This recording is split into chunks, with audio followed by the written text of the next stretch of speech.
കുഞ്ഞു വന്നല്ലോ. Good afternoon sir. Yes. Hello. Ashok കുഞ്ഞു വരുന്നെന്നാണല്ലോ വിളിച്ചു പറഞ്ഞത്. വന്നത് അശ്വതി കുഞ്ഞ്. അശോക് വരുന്നുണ്ടെന്നോ? ആര് പറഞ്ഞു? മുതലാളി, കുഞ്ഞിന്റെ daddy. Oh God, that's great news. അതെ, മുതലാളി വിളിച്ചു പറഞ്ഞത് അശോക് കുഞ്ഞ് ലാൻഡ് ചെയ്യുന്നുണ്ടെന്നാ. ഇനിയിപ്പോ അശ്വതി കുഞ്ഞെന്നാണോ പറഞ്ഞത്? അശോകൻ അശ്വതി. ആ ആ ശ്വാ ശ്വാ. ഇനിയിപ്പോ ഞാൻ മിസ്ഗൈഡ് ചെയ്തതാണോ? എന്നാൽ അതാവാനാ വഴി. ഒരു സർപ്രൈസ് വിസിറ്റ് ആയിക്കോട്ടെ എന്ന് കരുതി.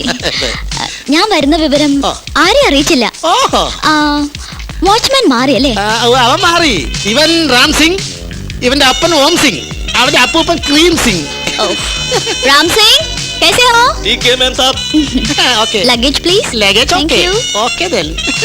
റാം സിംഗ്, എന്താ സാമാൻ അന്തർ ആനാമാന ഹേ? क्या? ചോറമല്ല, എടുത്തോണ്ട് വരാൻ. ബുലാത്താ ഹേ, ഒലത്താതേത്. ഡാഡി ആന്റി ഇവിടെ ഇല്ലേ? അവർ രണ്ടുപേരും ശിവരാത്രി തൊഴാൻ പോയിരിക്കുക. ഇന്ന് വരും. I see. കുഞ്ഞിന് കുടിക്കാൻ എന്താ വേണ്ടത്? Any items? Cool drinks, hot drinks? No, nothing. I'm very tired. I just want to rest. ഇതിൽ hot water വേണം. ശരി.